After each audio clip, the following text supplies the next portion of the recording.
All right, we are good to go. Hello, everyone, and welcome to the Career Talk webinar. My name is Katia Francis, and I'm going to be your host for today. I'm happy to see all of you here. It is now 1:03, and in the spirit of diplomacy, I'm going to throw this out to you. Should we wait another 5 minutes to allow some of the other persons who registered to jump on? Or do you want us to just get started right away? Drop in the chat how you want us to proceed. Should we start or should we give everybody else a 5 minutes, to jump on?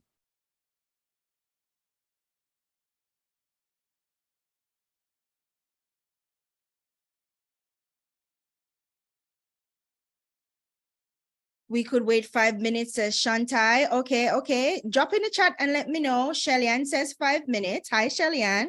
Welcome. Thanks for being on time. Who else says 5 minutes?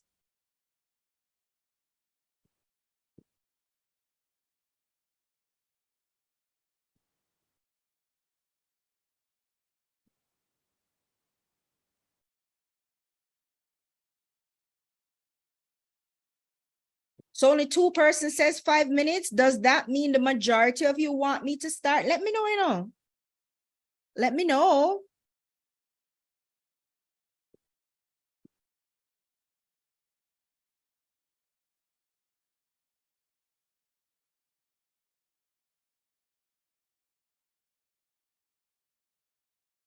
All right, so in the meantime, while you guys decide, let me tell you who is going to be on the webinar with us today.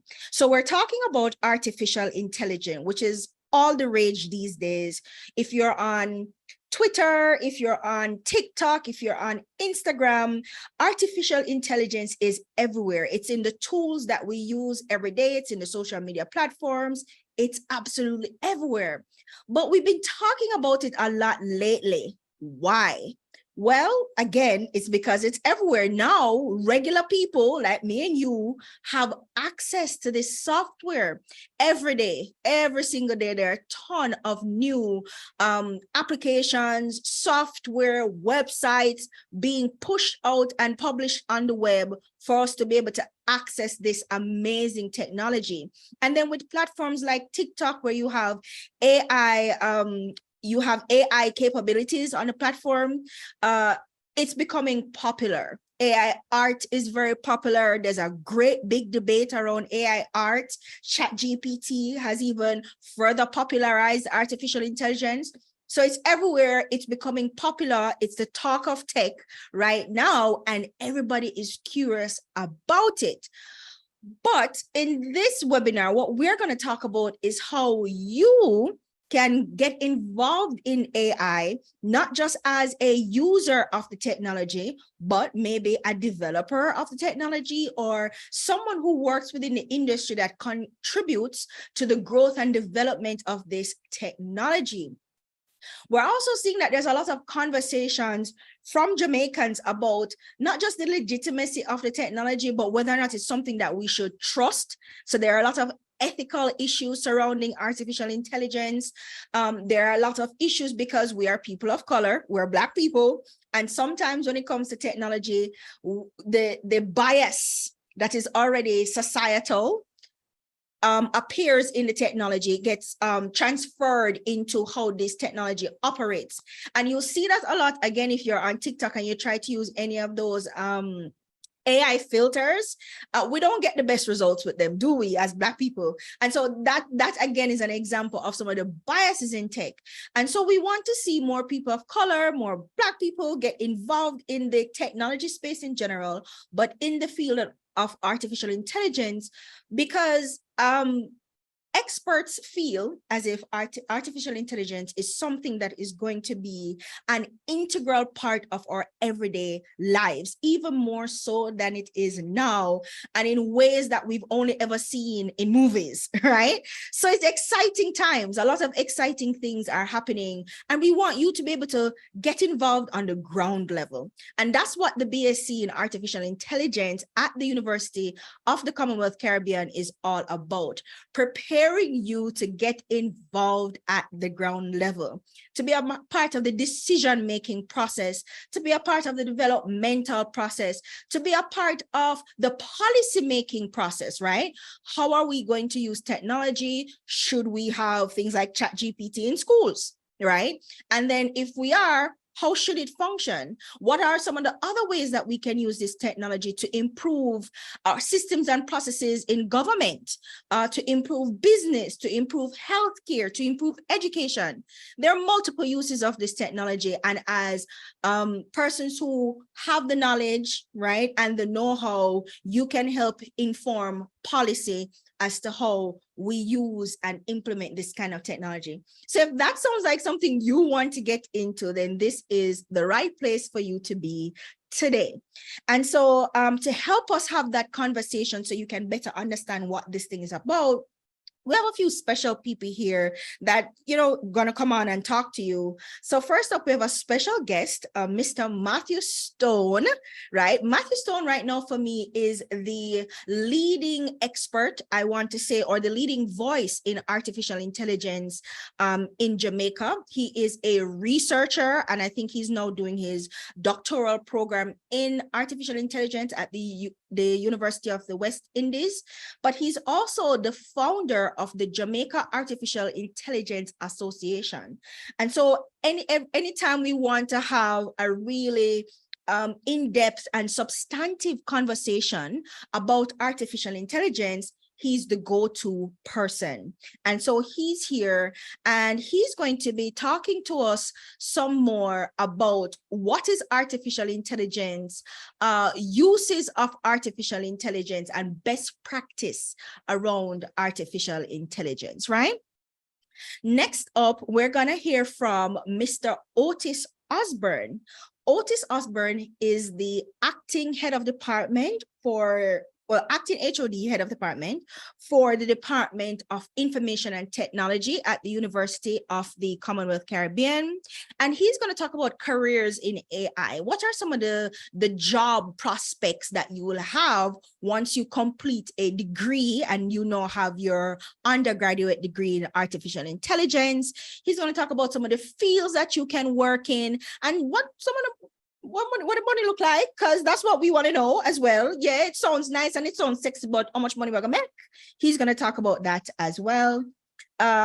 We have Natalie Rose, Mrs. Natalie Rose. She is the dean of the School of, get this, Mathematics, Science, and Technology. Big things are going on at UCC, right?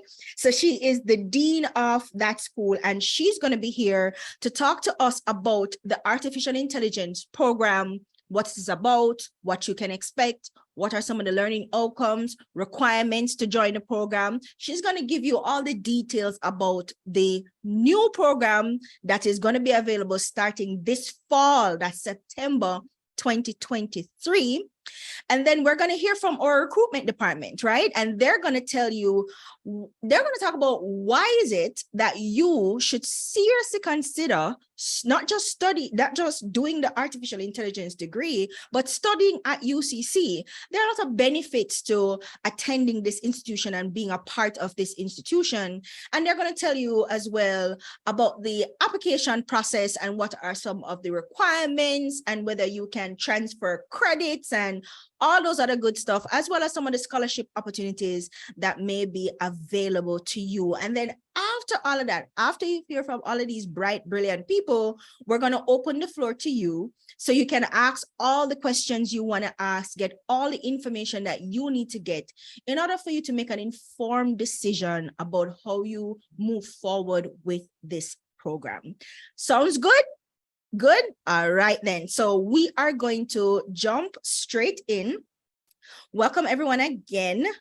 And for those of you who are just coming in, my name is Katie Francis, and you are joining the Career Talk webinar, What Can You Do with an AI Degree or a degree in artificial intelligence, all right? So welcome, welcome. So first up on the agenda, we have Mr. Matthew Stone, who I've already introduced. Matthew?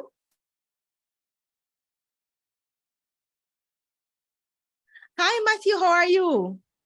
Hi, thanks for having me. Thanks for being here. Matthew, first of all, before you jump into your presentation, can you just give us a little bit of your background and why did you decide that artificial intelligence was what you wanted to get into? What was the cause of that decision? Yeah, I mean, I've kind of always had an interest generally in robotics. I've always been sort of a techie, been a fan of movies like Star Trek and Star Wars. So, I mean, I've always kind of imagined the future of having like a robot companion.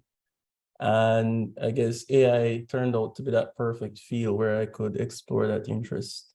So yeah, I guess, just my love for technology and wanting to see that future of like having robot companions is what really led me to AI.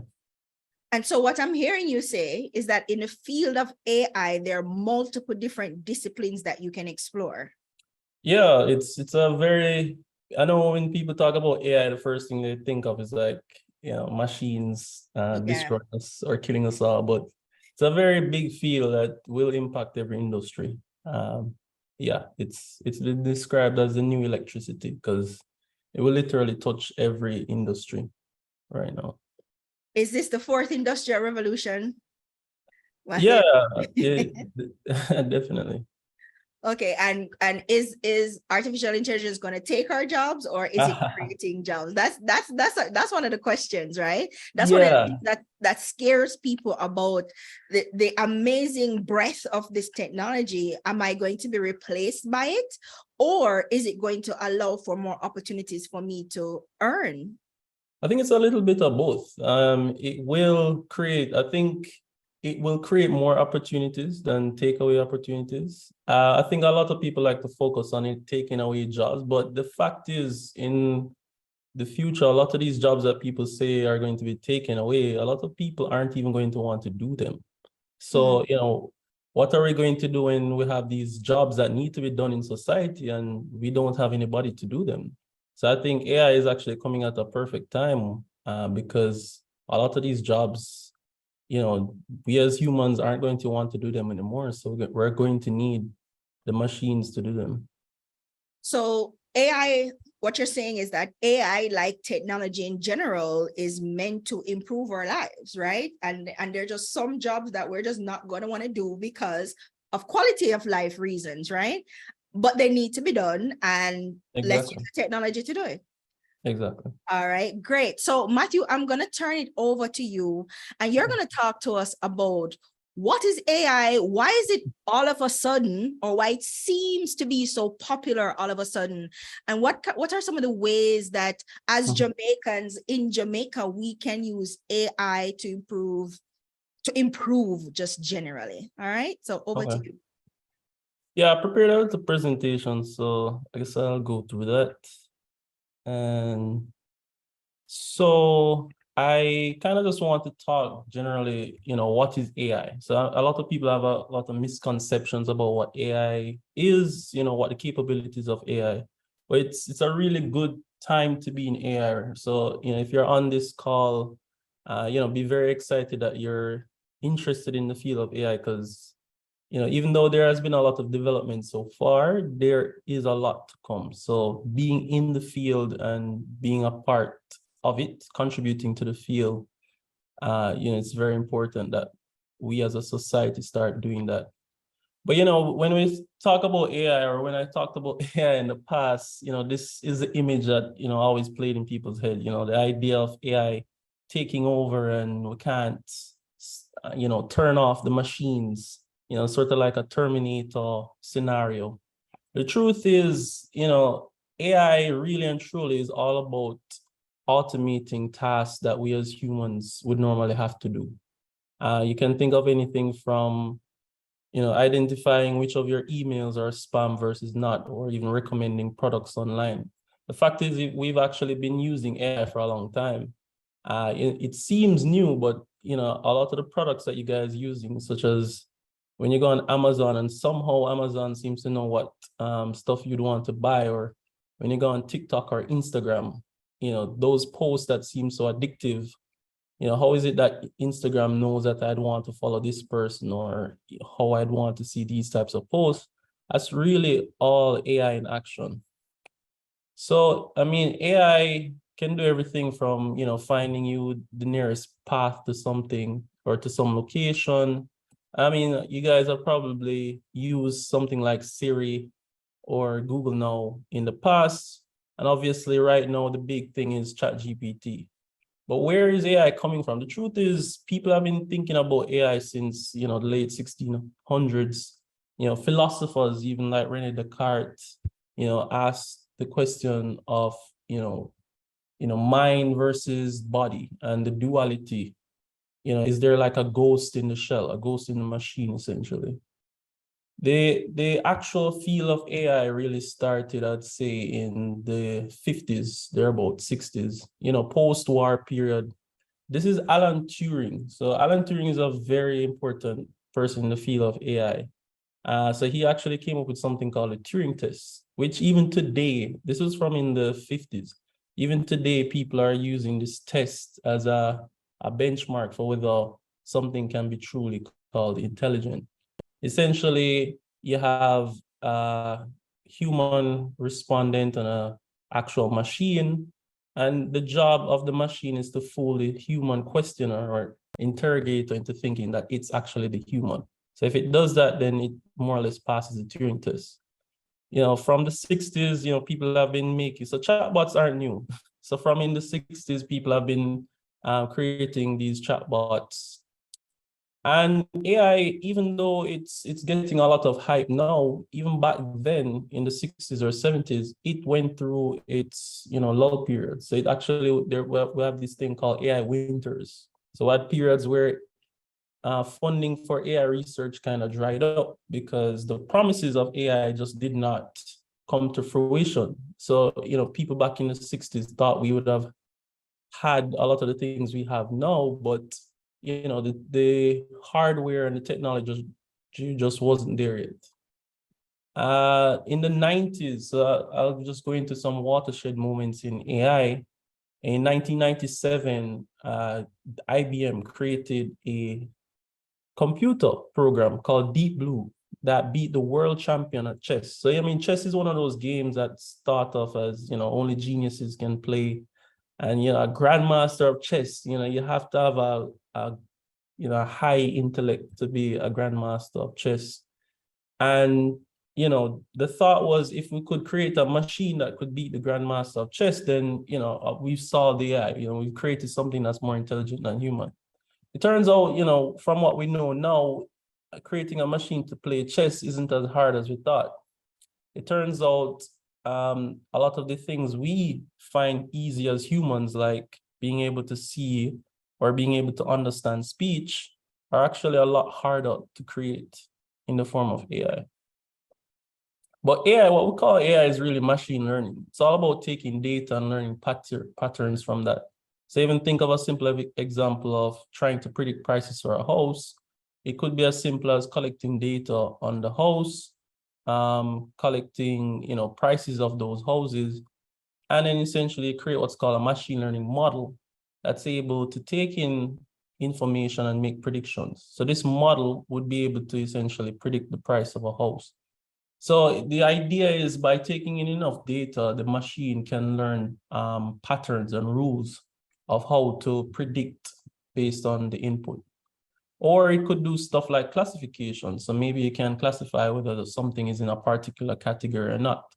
So it could classify maybe whether something is an apple or an orange, or maybe taking, so for example, health data, classify whether somebody has cancer or not. Going from that, we delve into the world of neural networks. So a big part of the technology that's really powering a lot of the things like ChatGPT, a lot of these image generation tools like Midjourney or Stable Diffusion is really built on top of neural networks. Neural networks have actually been around since the 60s, but the reason why it's, formed a big core of the technology right now is because now we have the compute power and the data to support it. So neural networks are very data hungry and they require a lot of compute power. And, we have the internet, petabytes of data are literally produced every day. So, neural networks are able to, they're very powerful mathematical models that are essentially able to extract rules and features from data to make predictions. I would say the big watershed moment in terms of using neural networks came around 2012 when this guy here, Jeff Hinton, and his group of students used neural nets to essentially recognize images. So there's this image recognition competition that happened around 2012. So they usually have these conferences where they have these competitions, and they decided to go with a neural network solution, and it won. And essentially from there, it kind of spurred this sort of movement of using neural networks for everything. So every AI model from there on was neural network, or some form of neural network. So this has led to a lot of innovations because neural networks are very powerful and are able to understand data in a way that previous models were not able to. And it has led to innovations such as self-driving cars. 10, 20 years ago, when you talk about a car driving itself, you'd be laughed at. But this is a technology that's actually being worked on right now. If you buy a Tesla in the States right now, it can actually drive itself. Although it's not at full autonomy yet, meaning there are points in which you have to take over. But, I do see a future where the idea of getting a license, it's literally laughed at. You won't need to get a driver's license. You just go into a car and it drives you to your destination. Or even things like autonomous drones. So your packages won't take forever to come to you anymore. They'll literally be delivered to you. This is actually happening. Tests are being done in the States right now. I could see even this, maybe even coming to Jamaica one day. Even AI playing video games. You might be asking, or what's the use of an AI playing video games? It turns out, video games are a very good, test bed for generally testing out the intelligence of AI agents. If you think about video games, there's usually some goal or some objective, and usually have to solve problems to achieve said goal. So they actually used AI to play games such as this, Breakout. And the cool thing about this particular AI program is it actually learned to play it entirely from scratch. So it wasn't given any rules or anything like that. It learned purely from trial and error. And the cool thing they found here is that it actually learned skills that even humans wouldn't have thought of. In 2011, IBM played Jeopardy champions and beat them. In 2016, this was a very big moment in AI. AlphaGo, so a program created by Google, beat the world champion Lee Sedol at Go. This was one of those games that people thought, okay, an AI can't beat a human at this for like 50 years. It's not gonna be possible because there's so many permutations in this game. You can't brute force it. You have to use sort of human intuition to play the game. And it actually beat Lee Sedol at Go. We have AI tools that can generate art. I think the big thing right now is generative AI, whether that's generating text, whether that's generating music, generating audio. And obviously, this has some implications. The technology isn't perfect, so I must stress that. It is prone to hallucination. And it's very powerful, and if used in a incorrect way, it can cause some harm to society. So for example, if you're trying to spread misinformation or disinformation, now you have these tools that can literally create content for you on the fly and create fake content. you have these tools that can create fake videos of people. So imagine you seeing a video of yourself saying something that you didn't say, or even a politician saying something that they didn't say. And we even saw this recently, or even seeing this now with general elections. Political opponents are using AI. So when you're using AI, you have to think about what are the implications it has for society, because you might see it as a cool science project, but you might be misleading people into doing things they didn't intend to do. But generally, I just want to leave on the point that don't focus on the negatives. Yes, as with any technology or any tool, if used improperly, it can cause harm. But I think there are a lot more benefits to AI than negatives right now. Like AI can literally increase your productivity tenfold. I don't know when last I've not used ChatGPT during the day. It has allowed me to literally increase my work output by multiples fold. So like I can create reports quicker, I can write business plans quicker, I can respond to emails quicker. And that's really the promise of AI. So a lot of these things that would normally take up time and you kind of have to like, think about and, spend a lot of time doing it, AI can now do it for you. And I know a lot of people talk about AI taking jobs, but frankly, young people aren't looking to go into the jobs that exist currently. There are jobs of the future that didn't exist 5 or 10 years ago. So for example, something like a YouTube streamer or a Twitch streamer.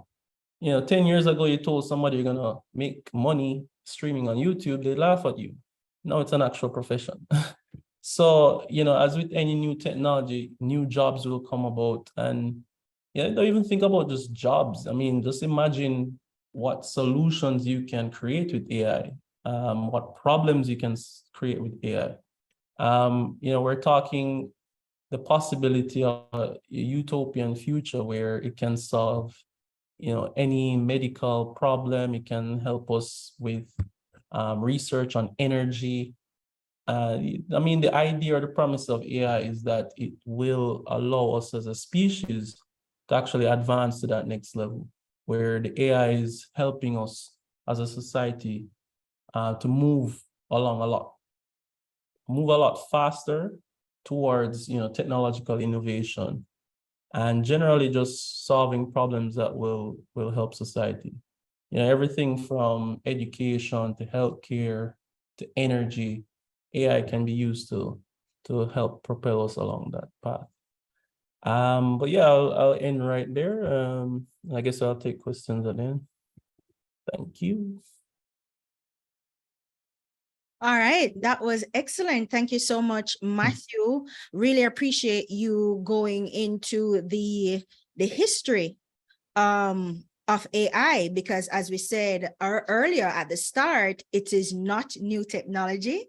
This technology has been imagined and created and just being improved upon. And with most technologies, guys, it's not new. It's just that we're now having access to this technology because it's now being integrated into our everyday lives via software, via devices, etc. And so thanks, Matthew, for jumping into that. And if you have questions for Matthew, you can drop it in the Q&A. You can drop it in the Q&A from now, but he will answer questions at the end. We're going to do a giveaway. This is impromptu, but we're going to do a giveaway. Who did Matthew say is credited with creating the first AI system? What was the name of the person? All the way back in did you say the 50s, Matthew? Or was it in the 40s? You're muted. So he called a name. A name, and that person is considered the granddaddy of AI. What is the name of that person? Drop it in the chat for a nice little giveaway. And we're going to be asking more questions like that through, just to see if you're listening, if you're paying attention. Thank you so much, Matthew. Please stick around for the Q&A. Guys, drop it in the chat, not in the Q&A, in the chat. Who did Matthew say is credited with being one of the first inventors then of the AI technology, or the person who invented the first iteration of the AI technology? Certainly spoke a lot about it. Who did he say? Who did he say? Drop it in the chat. No, the chat is disabled. No, I enabled the chat. Oh, my bad. Okay, so chat is enabled. Drop it in the chat. Let me know. Johnny Mills Kerr, Shantai Burke said Alan Turing, Nathaniel Cunningham said Christopher Stretchy. Jacqueline Grant says Alan Matheson, in full government, Jacqueline, in full government. Full, all right. Alan Turing, all right. Okay. All right. Only that listen. All right. So about nice talking. So the first person who actually dropped into the chat was Shantai Burke, and she said Alan Turing. So Shantai, our moderator is going to send you a little message, and we will arrange to get you a nice UCC token. Thank you so much for participating. Now, guys, continue to listen up. We may be giving away some other things. Continue to listen in, all right? So up next, to keep this going so we can, we don't want to keep you on here all day. Up next, we have Mr. Otis Osborne. So Matthew just talked about all the things that we can do with AI. Where's AI coming from? Some of the negatives, the positives about AI. And his opinion is that AI, the positive of AI far outweighs the negatives of AI. Do you agree? Do you agree? Let me know in the chat. Let me know in the chat. Do you agree with Matthew that the positives, what AI could be, the potential of AI is much bigger than the negatives of AI? What are some of the negatives he talked about? Well, voice cloning. They can clone your voice. It has happened. People are being impacted by that voice cloning thing. They can clone your entire being, right? We've seen that happen. So as AI gets sophisticated, so does the scams, right? But the net effect, the net impact of AI is what we're talking about, can be astronomically beneficial to the human race in general. So do you agree? Let me know in the chat, and let me know why you agree or disagree. Jacqueline says, yes, I would agree that the positives far outweigh the negative. Why do you say that, Jacqueline? Let me know. Oh, she says, medical research improvements. Okay, that's a good one. Right? It's because of technology why medicine has expanded, and science in general, because technology is science. Because of science, why the field of medicine has expanded, why we know more than we did a long time ago. And that means we're now living longer, we're healthier than we used to be for the most part, right? And so as science develops, we become healthier, right? And so AI could contribute to that, sure. All right. So Jacqueline, I don't think the positives outweigh the negative. Okay, Nathaniel, tell us why. So while you're doing that, we're going to welcome Mr. Otis Osborne, who's going to talk to us about some of the careers that we can have within the field of artificial intelligence and how much money we can make, in those careers. Welcome, Mr. Osborne. Is Mr. Osborne on? Yes, I am on. Just a moment, please. Sure. So while he's getting himself ready, Nathaniel, you don't think the positives outweigh the negatives? Why? Jacqueline says non-biased research and assistance of persons rather than race-based. Okay. until of course they're programmed otherwise, of course. Nathaniel says, oh, typing, but my fingers are slow. No problem, no problem. I understand.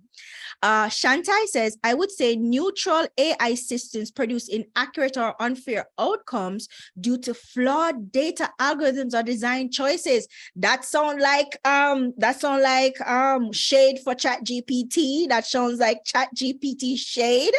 Okay. All right then. So, Mr. Osborne, are we ready to go? Yes, I am ready. All right, then over to you. Okay. All right, good evening, everyone, and students especially, where you have an interest in pursuing the degree in artificial intelligence. And of course, you want to know what are the career prospects. So I will present some of the most popular careers. It is not exhaustive, right? There are other areas, right? So my question, I will start with answering a question. What are some careers that are available in the field of AI, and how can someone who is interested get their foot through the door to enter the world of AI as a professional? So as I said before, my list is not exhaustive, and therefore there are different views, but mostly popular where AI jobs are concerned. So for example, this source listed 7 career profiles: robotic scientist, big data engineer, BI developer, data scientist, ML engineer, product manager, AI research scientist. A second source listed 8 careers, and of course there are some overlap with the first one. All right, but this includes AI and ML developer or engineer, okay, and software engineering. Are any of you familiar with these areas? You may be, where business intelligence, with respect to business intelligence or even data analyst. But I am speaking to the higher profile jobs, okay? So rather than speaking to a data analyst, I'll be speaking to a data scientist. Although you can start out your career to becoming a data scientist by being a data analyst.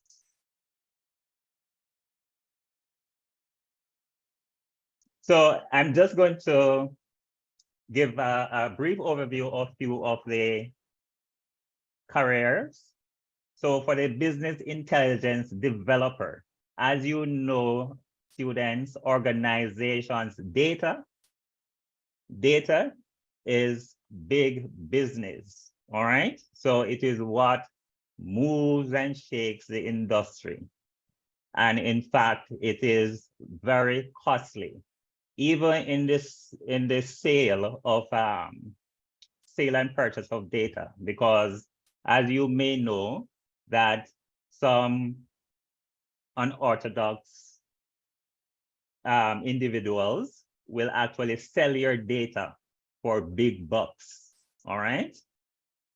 So companies thrive on data, and it is that intelligence that they use to know where to, how they should evolve their business to cater for the needs of their clients, okay?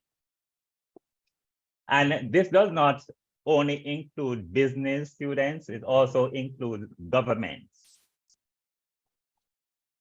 So where business intelligence is concerned, you would of course need a formal bachelor's degree in artificial intelligence, maths, or even engineering or computer science, all right? But of course, you must develop this problem-solving skill, problem-solving and analytical skills in order to be the expected exceptional analyst or developer for any organization.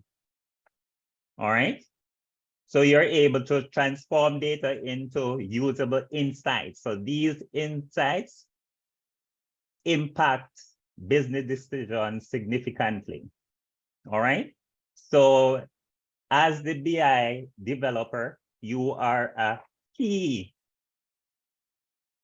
individual to how the company can assess its footprint, right? How they grow and how they even make a profit, including offering the best type of product and services for their clients.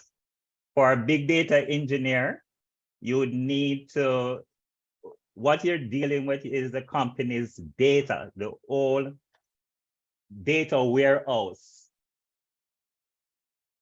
And that is a warehouse. You think that just like a warehouse that stores the products of a company, there's a data warehouse where all the company's data are stored and from which big data can be mined. Okay? And this big data, once it is mined, it can then be used to analyze. You can analyze that data so that the company can have an insight into its operations. For this, you would need things like certain programming languages, especially R, for example, Java and Python, right? Maybe some of these programming languages are new to you, but these are languages that you will be exposed to, right? For a research analyst, research scientist rather,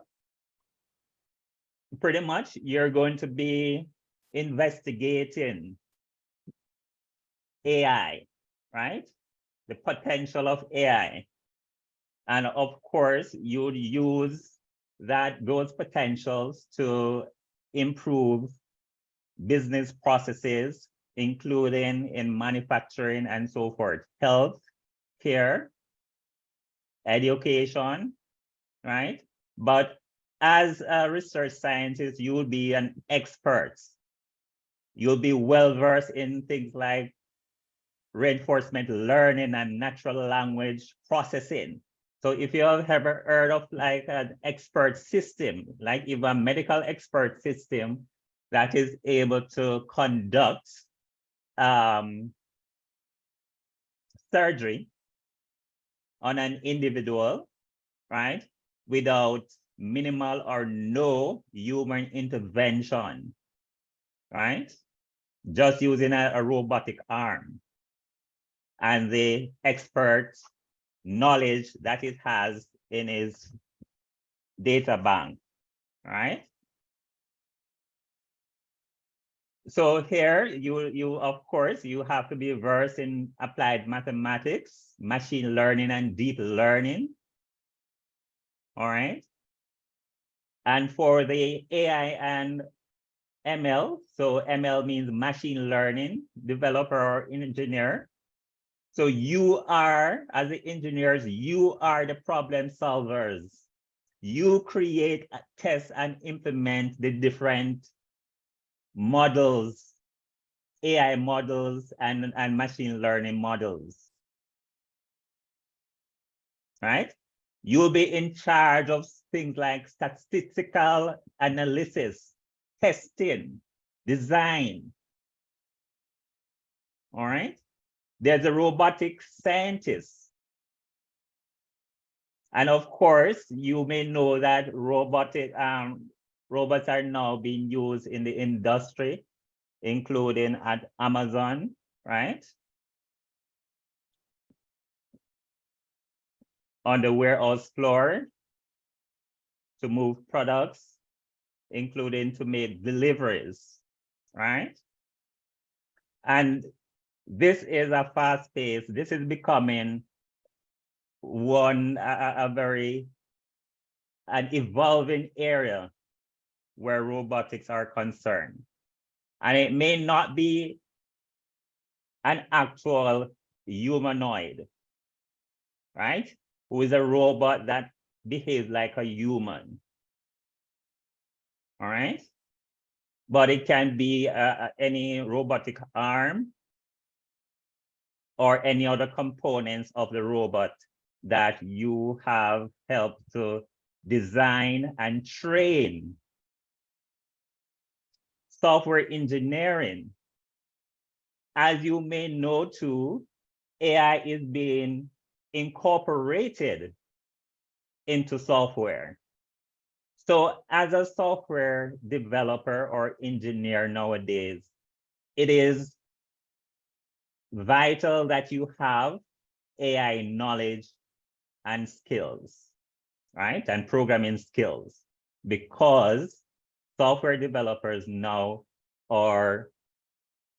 they will be all about evolving their software, the service that the software offers, so that the software can actually complete its processing with minimal human intervention. All right. And this would include security software as well. Okay. Not just the business applications, but also security software, where AI is able to automatically detect security threats and defend against those security threats. Okay, so I'll end there. That is just an overview of some of the careers. I should mention this. One of the career that is not mentioned here is a computer vision engineer. And this is pretty much, you are able to develop a program that they can see visual information and interpret it. So from the visual information, that software is able to also interpret the data, the visual data that it captured. And currently, there are the security forces in some countries, like in America, they are using computer vision to fight crime, to identify individuals, right? Of course, there's also the ethical aspect. And even recently, I read an article where a group of individuals were suing the government, including ChatGPT, which is OpenAI, for actually just grabbing their information from the internet and use it for analysis without their permission. So there are a lot of things, and this is one. And in fact, just speaking to that, there's also the AI ethicist. All right. So you don't necessarily have to go into development or analysis. You can be an AI ethicist, where you ensure that the tasks completed by AI, any AI device or program, is ethical. Whatever they do is ethical. All right. Now, here are some of the companies that are hiring AI professionals. The US and internationally. And why I say international students, you don't necessarily have, nowadays, you don't necessarily have to be on site, right, to join a company's development team or analytics analytical team, right? All you need, you can remotely, some of these companies actually engage remote professionals, okay? All right, but these are some of the areas. If you look at Google DeepMind, you can go there and you will see some fabulous things that they're doing with AI. All right, there's the IBM Watson.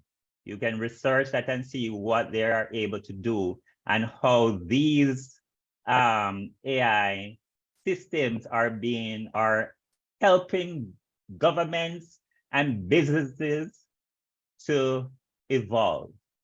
All right. And of course, you already know about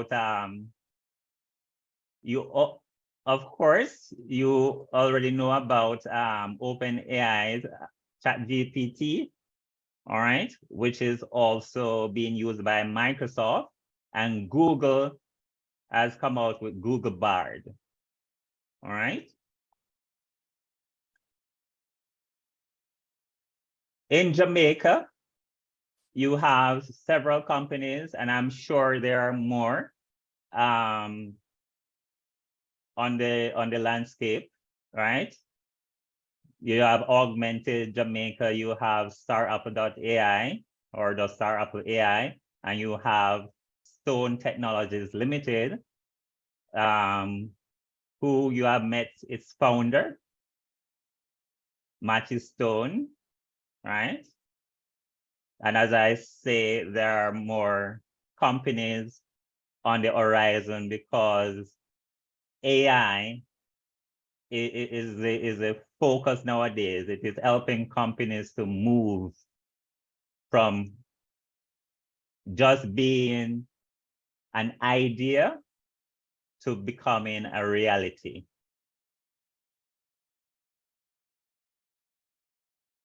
Now, for the different AI jobs, these figures are average US dollars that you can earn per year. And average means that this is not necessarily minimum or the maximum, but depending on where you should be employed, you can earn these figures based on the different career path, right? And upwards. Okay. Notice that for an AI ML developer, you can earn an average of 243,000 per year. All right, and this is just the beginning. Excited yet? Thank you. And that ends my presentation. Right. All right. Awesome. Awesome. Awesome. I'm excited. I don't know about anybody else here, but I am definitely excited about that. So going back to the question that we asked before, Nathaniel finally wrote his thesis in the chat. And Nathaniel said, I think AI will allow for persons with good intentions to do a much better job, and those who have malicious intentions will be allowed to achieve their agenda much more efficiently. But can't that be said for just about everything, Nathaniel, just about every new technology? He goes on to say, this is a tool used by people and people aren't changing anytime soon. So true. So I believe the output will be neutral, better solutions, and bigger problems. Okay, fair enough. We can appreciate that. But with every technology that comes out or becomes popular or becomes accessible, you do have, again, the bad actors who are not using technology as it is intended, you can argue. Or you have, and on the other hand, you have persons who their whole purpose of being involved and aiding the development of the technology is because they see where it can, as I said, be of a net benefit good for humanity in general, right?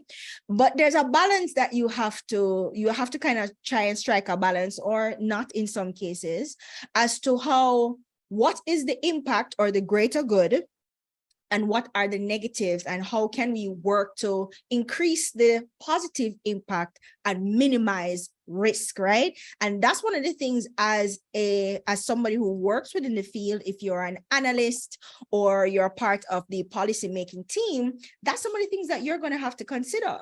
And that's some of the considerations and recommendations that you're going to have to make, which is why the more diversity we can have in a space like this, is the more we can work to, as I said, maximize positive impact, minimize negative impact.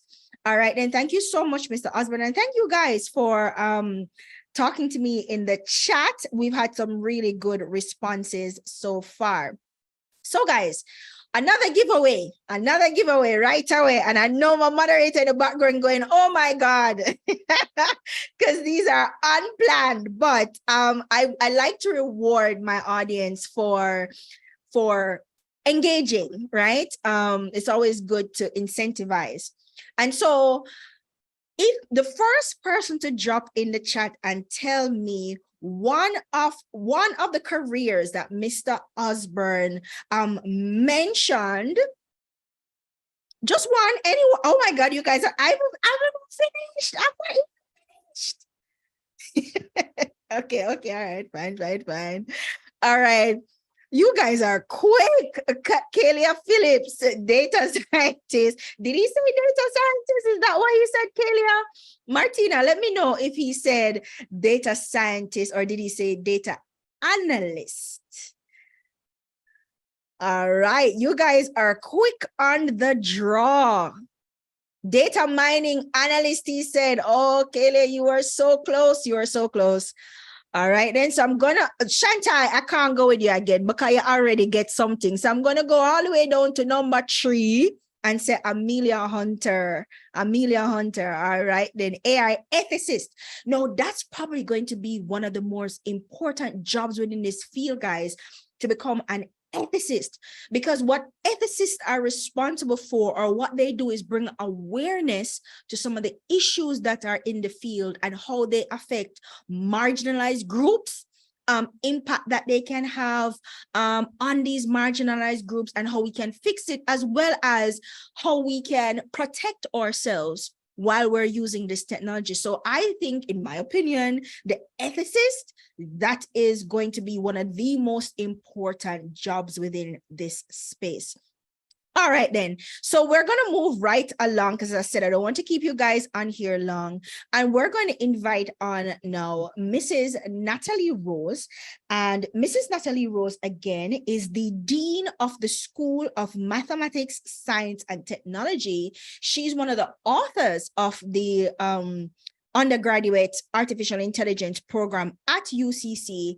And so she's the perfect person to come on and tell us, what is this program about? How do we even get to UCC offering an artificial intelligence program? Because not a lot of universities within the Caribbean space offer it. And what you're going to find at UCC, shameless plug, what you're going to find at UCC is that we're very cutting edge in terms of the programs that we offer, always scouting the landscape to see what are some of the new technologies that are coming out, what are some of the new jobs that are going to come out because of these technologies and the developments within engineering, manufacturing, etc., within the business space. And so we're always scouting to see what's out there, what do we have the expertise, or can attract the expertise to offer, and then how can we package it in such a way where you can easily access it. And when Mrs. Ray and Mrs. Donaldson come on later and talk to you about why study at UCC, you're going to see that some of the benefits is the flexibility in terms of how you study.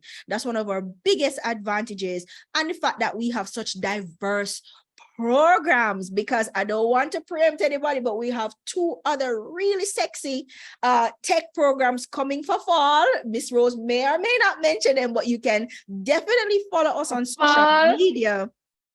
For fall, yes. So you can definitely follow us on social media to see what some of those programs are going to be, because I'm sure you're going to like it as much as we like it. So welcome, Miss Rose, Mrs. Natalie Rose, who's going to talk to us about the new BSc in Artificial Intelligence program being offered this fall at the University of the Commonwealth Caribbean. Hi, Mrs. Rose. Hello there. How are you? How are you?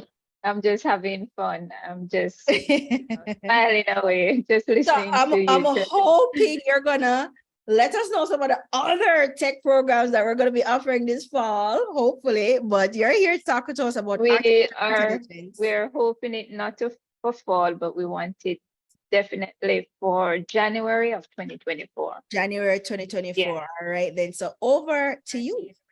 Okay. So good afternoon, everyone, and good afternoon to my lecturer, Mr. Matthew Stone. You know, Mr. Stone has been a very good lecturer in my class, I must say, with big data analytics. I must say good afternoon to him. All right, so we're going to continue with the BSc in Artificial Intelligence. And before I even start, I just want to ask a fun question, because there's so many robotic questions around. And this is a fun question. Why did the robot cross the road? And the answer is to get to the cyber side. All right. So I'm just going to do some exploration. Mr. Stone have already spoke about where AI has been coming from the 1950s straight up to now, present. But I just want to talk about the importance of AI today.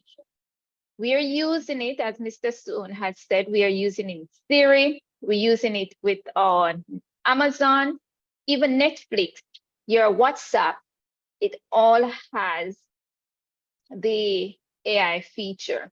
So a lot of people might be so scared that AI is going to be the befall of us, but we have to put in different policies. The government has to put in different policies to where AI is controlled and managed.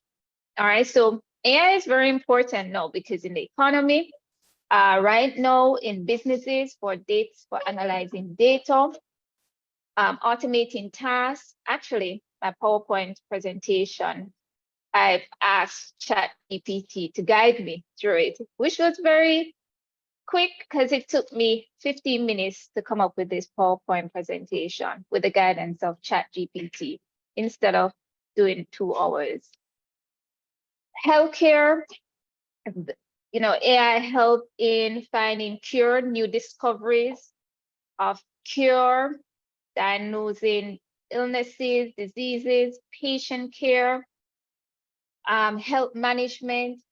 We talk about, Mr. Stone spoke about transportation. Right now in Norway, there is a vessel called the Yardbergsland that actually sail to ship, because it's a big fertilizer company. It's able to ship the goods from one end of Norway to the other. And this prevents them from shipping 40,000 fleet each day. So it's reducing greenhouse gases and helping climate change. So we can see that AI is helping.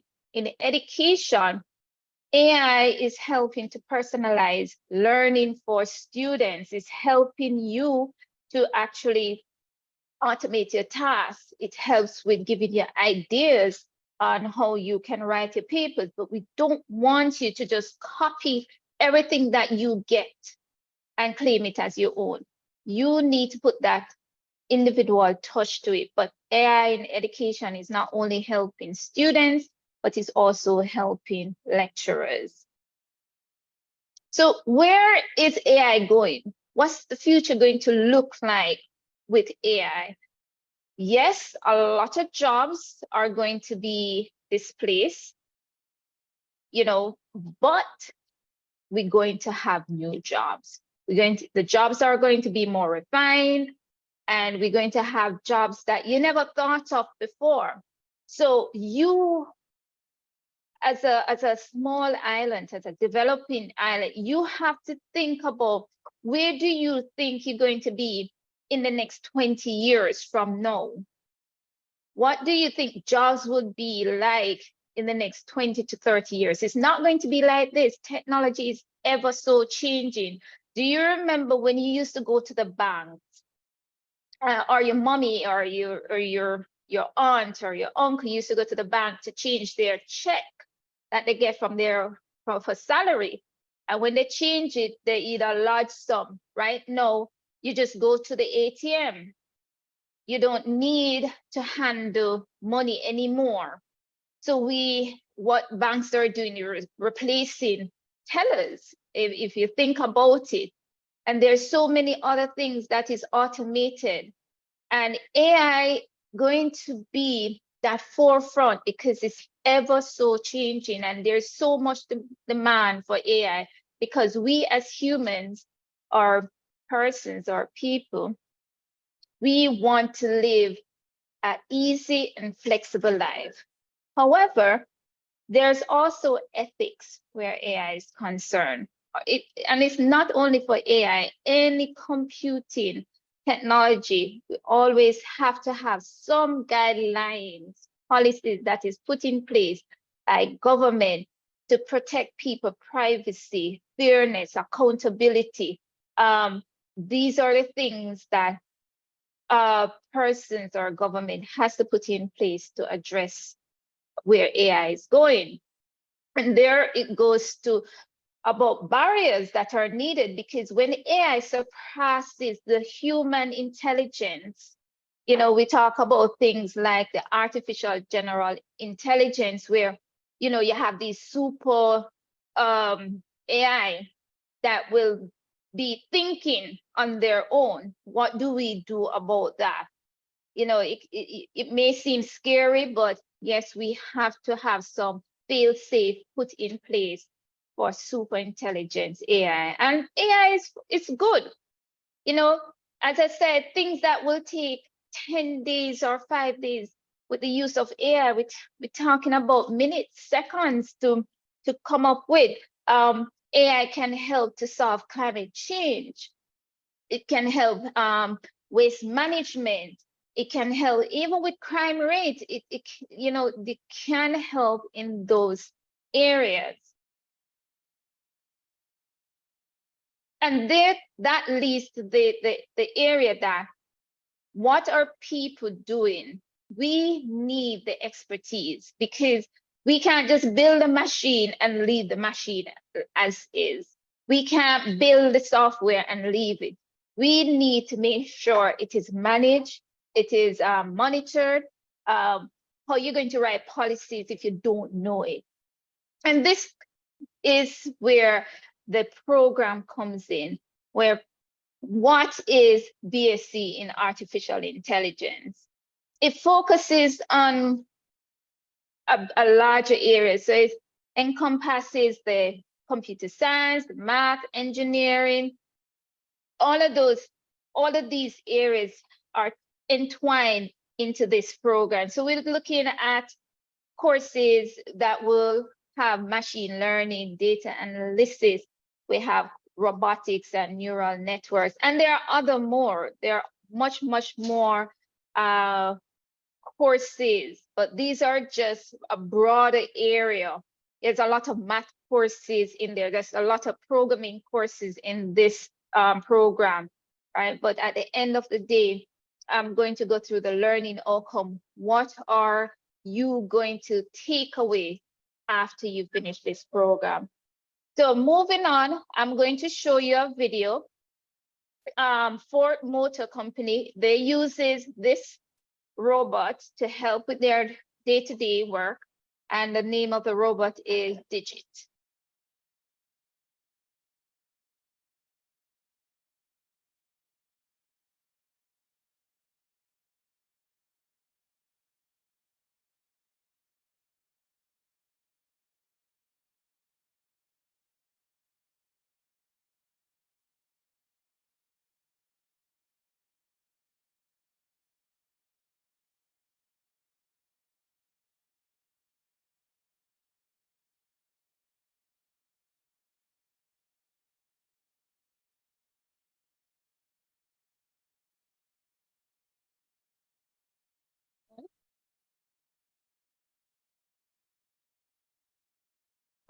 Is there sound? Yeah, we're not hearing the audio. What you can do is stop sharing and reshare and make sure that you click share sound as well. Are you hearing now? No, it's how you share. So if you stop sharing and then reshare, make sure you click where it says share sound. Okay. No, I know what's in it because I had it.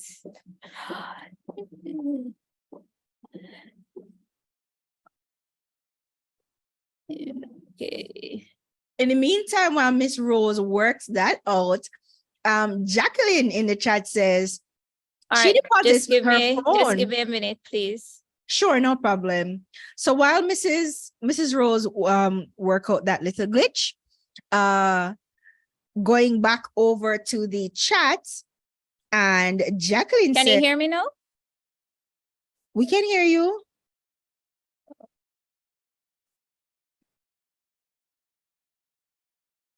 Jacqueline says she hasn't been to the bank in over 4 years. She deposits with her phone. Now, Jacqueline was called a high-tech person, right?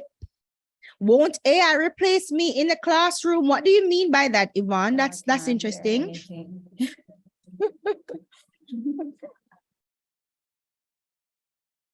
You know, it's my earplugs.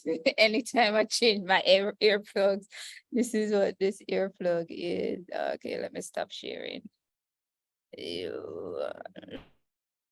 AI, let me answer that question. AI won't replace you in a classroom. It will empower you to think more innovative, to become more innovative, more critical, more of a critical thinker. Okay. I think what you meant, Mr. Osborne, is because I see what you said, set my work from home and teach my class. Are you a teacher, Yvonne? Will AI replace teachers, Matthew, Mr. Osborne? No, AI will support you in the classroom. Visualizer. So it will make your classes more interactive and interesting, and get students to participate more. Matthew, what do you say? Will AI replace teachers, or, as Mr. Osborne says, enhance the learning experience for students? What do you say? I think in the near term, I could see it more as an assistive tool. So as Mr. Osborne rightly said, it will empower teachers to, come up with lessons plans quicker, create more engaging content for students. I mean, I could even see a future where, back in the day where some students were probably left behind because, the teacher couldn't deal with this student and this student and this student. There's always the student in the back of the class that's not getting enough attention. But now you have this AI tool that can probably help you to assist students that probably wouldn't have gotten attention in the past. There is a possibility of a future where, there's a teacher shortage, or we're even seeing that right now. Yes. We actually have, possibly, actual AI teachers. Your whole class, has a AI teacher, and I do see a future where you have personalized learning. So every student has their own little AI teacher teaching them. Before you jump off again, Matthew, help us to understand, and this is something that I want, our audience here today to know, is where AI gets its information from, especially when we're talking about language models, generative AI, etc. Where do they get the information from? Because, and this is one of the reasons why I don't think AI is going to replace us, because the information has to come from somewhere. And right now, the information is coming from us, right? So explain a little bit where the information is coming from in terms of how AI is being trained. Yeah, I mean, it's data, and data is inherently human. We're the ones producing all the data. I mean, we've reached a point where AI itself is even producing its own data, but I mean, at the core of it, most of the data is humans. In terms of yeah, I don't like to see it as a competition. It's like, oh, well, because we are the ones creating the data, then how can they replace us? It really is going to come to a case where it's almost necessary. Like, we're going to have shortage of people to do certain jobs, so we're going to need them. So, you know, I know right now that's what it seems like, you know, this competition, like AI are human, but you know, it really is going to come to a point where we'll have no choice but to put the machines in some of those roles, to be honest. Exactly. We're gonna talk more about that at later on, because as I said, there is a debate going on right now about what does the future look like, especially a future with AI. And so we want to talk about some of that, because I'm sure some of you have that kind of concern as well. But Miss Rose is ready to jump back on. Miss Rose. All right then, and so we should be seeing that video. Yes, apparently my earplugs start getting messed up with my Mac, so that's why. Oh, okay. Yeah, so I will just start it again.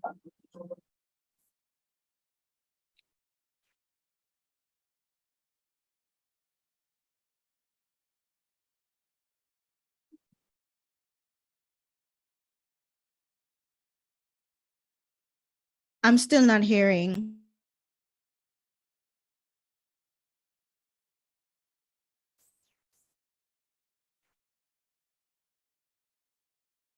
Hearing it? Change the speaker source to system. No, it has changed. Oh, right. we're still not hearing anything. When you click share screen, did you select share audio? Yes, man, I have. It is selected. It's something is, once I don't restart, it's something with my the earplugs and the Mac itself. So I'm just going to, no man, it's okay. That's all What's right. the name of the video? Let me see if I can find it and share it for you. No, that's all right. I'm just going to speak on the video. Just go All through. right. All right, so this robot is used to lift different sort like parts, documents within the company. So what happened is that because this robot here is able to manipulate its own, it has these sensors on it. So if for some reason when it is going through and sorting, so what it's doing here is that it's able to lift items that are extremely heavy. So a lot of person won't be saying that they're injured on the job because there's no need for it. The accuracy rate is very good. So the, you know, sorting documents, parts, and the likes, this would be minimal for the robot itself. So you're reducing the errors that will be caused just from humans. And for example, there's this part here where the robot is sorting and there is a human here.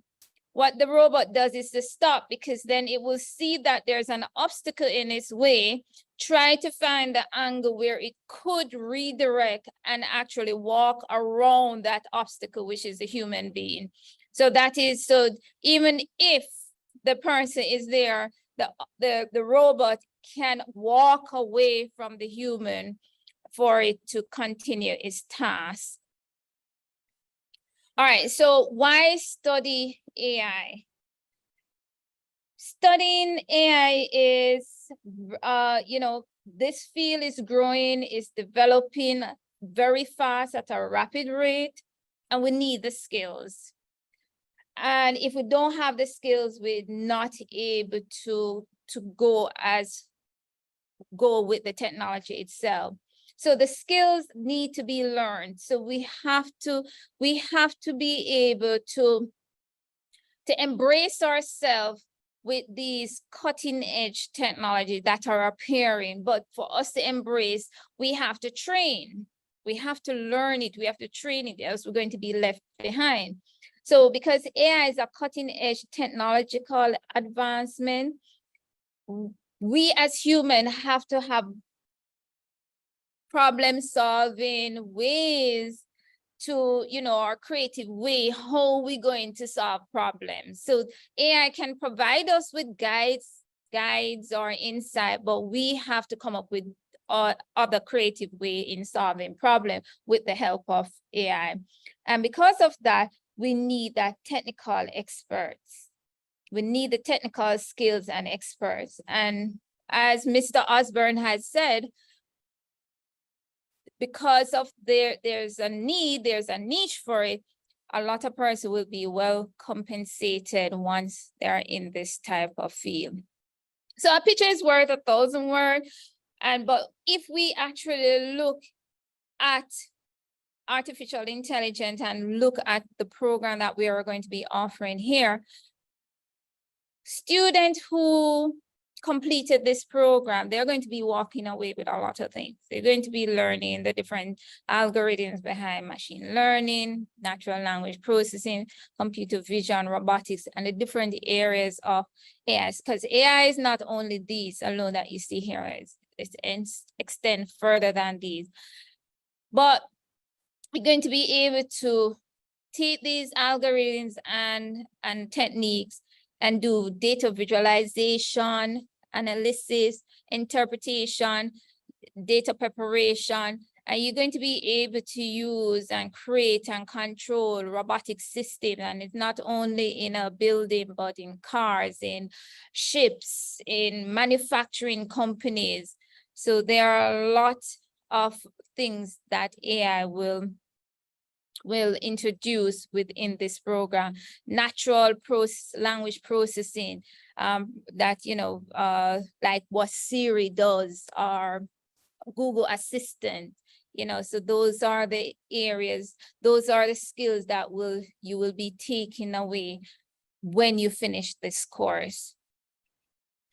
So what the course structure would look like: 4 years, if you're full-time, there are 2 semesters, fall and spring, and of course, you have the summer session, which only runs for 10 weeks. The other semesters are 13 weeks. And once you're able to come in for those 3 duration, sometimes you can even finish the program before the 4 years if you're a full-time or a full-time student. So these are the areas you will be covering, and I don't go into the exact courses because we have 42 courses and it's a total of 124 credits, but these are the core modules you will be looking at. And you will have electives, and these electives can be from any other programs that we have in the department and also in other departments.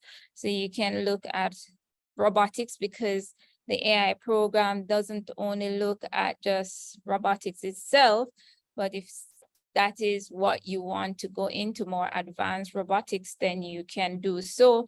Or if you want to touch on the data science part of it, then feel free to take on courses that has a data science and time series, or more advanced machine learning courses that you want to use as electives. So the choice is up to you, what you want to specialize in. So the electives are more focused on your specializations, and a lot of persons will ask, how many electives do I have within my degree? So you have a total of 5 electives within your program.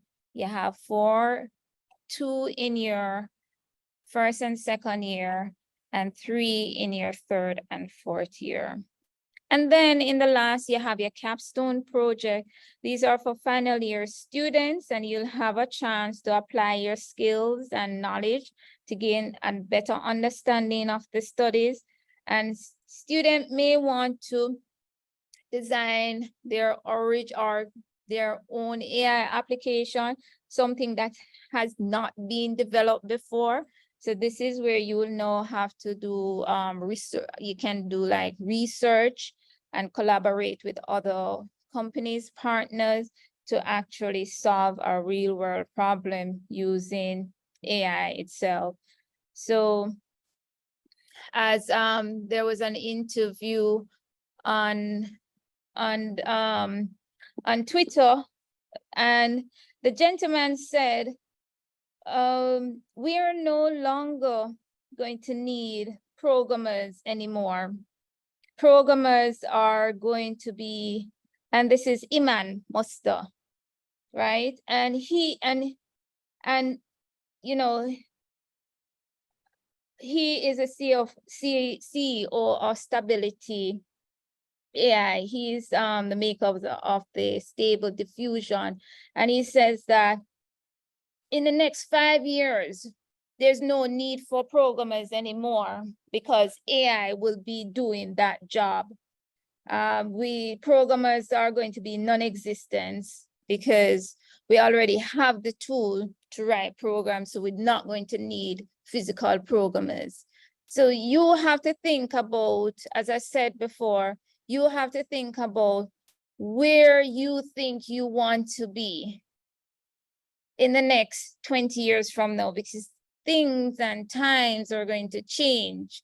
You know, United Nations is actually pushing for digital transformation. Everybody has to change from this paper-based to now digital. So everything is, you know, you have digital IDs that is going to be censored in every single country.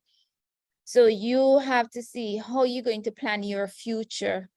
Do you want to be in a career where, you know, you still have to learn it, but it may take quite a long time for you to learn the technology, or you want to be in a career that is a cutting edge career that you can gravitate towards. And that is the end of my presentation. So I hope this was enlightening for those who have a better understanding of what artificial intelligence is. And sorry for the hiccup with the technology, of course. Thank you. All right. Thank you so much, Mrs. Rose. So guys, you've heard just a little bit about the program, what the requirements are, what the learning outcomes are, why it's such an important program, and some of the reasons why you may want to get involved in programs like that. I see some raised hands. I'm going to come to the raised hands in a minute. But let's jump back over to the chat. I see a lot of activities going on in the chat. Jacqueline Grant says AI is still being developed globally by everyday individuals. Yes, the more we use AI tools, is the more information that these AI tools can collect, and then that is used to help train other AI models, etc. So there's a lot of learning and development happening.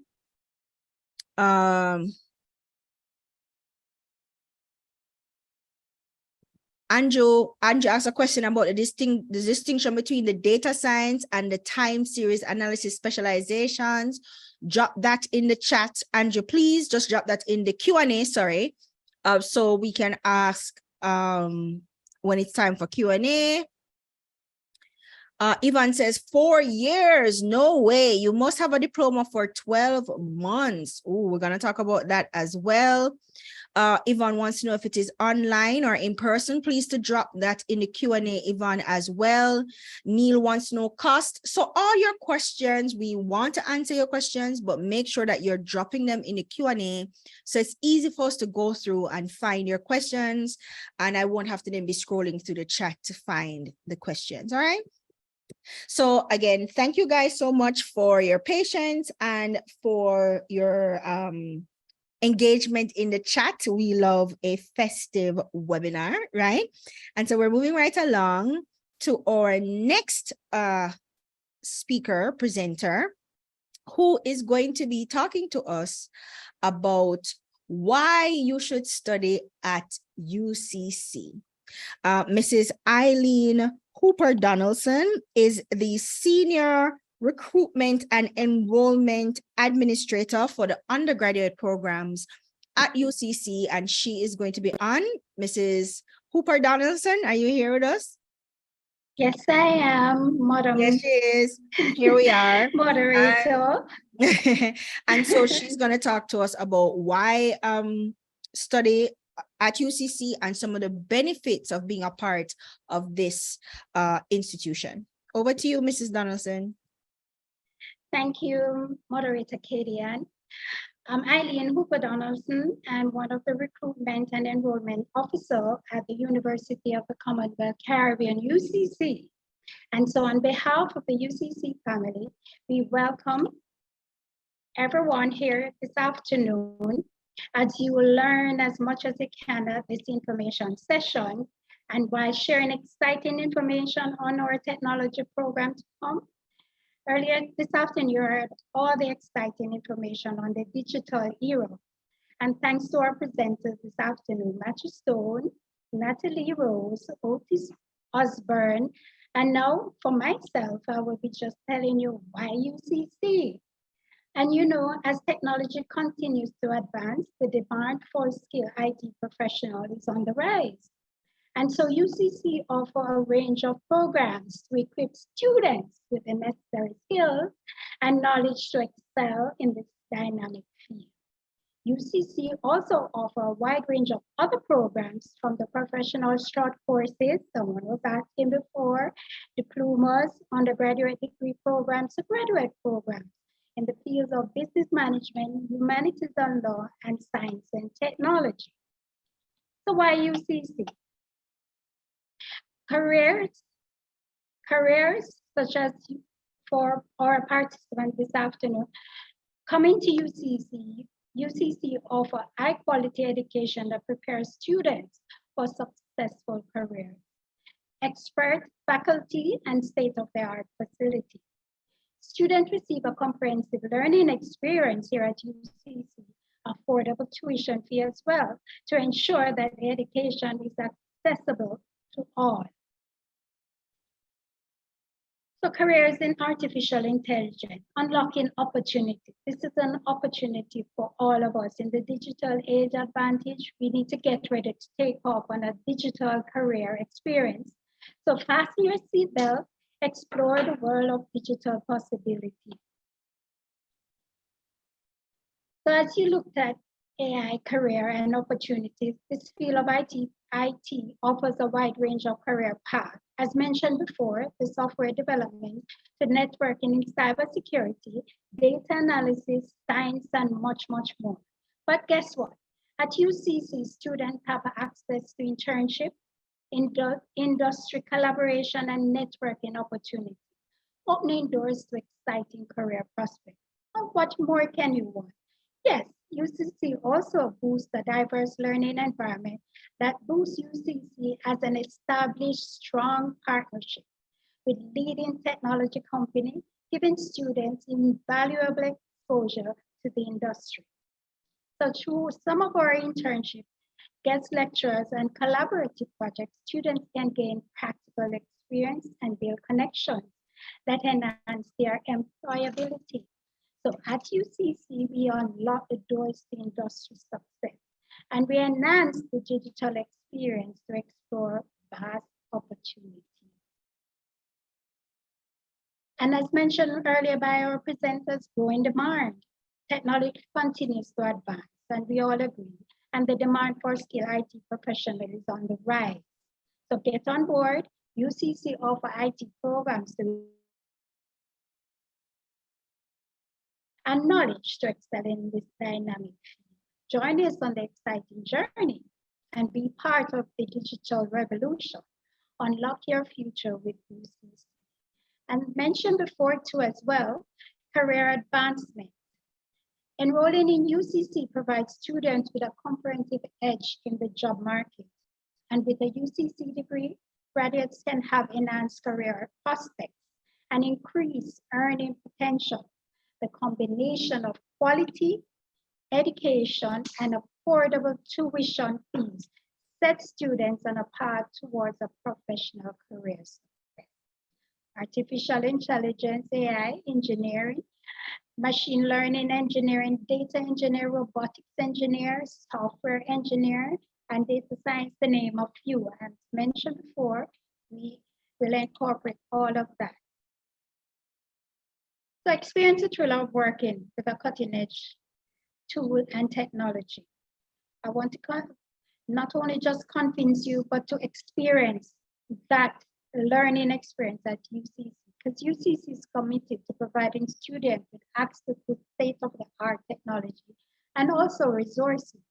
And our IT programs are designed to keep pace with the latest industry trends, ensuring that graduates, and I'm sure all of you will be a graduate of UCC, are well prepared to tackle real-world challenges.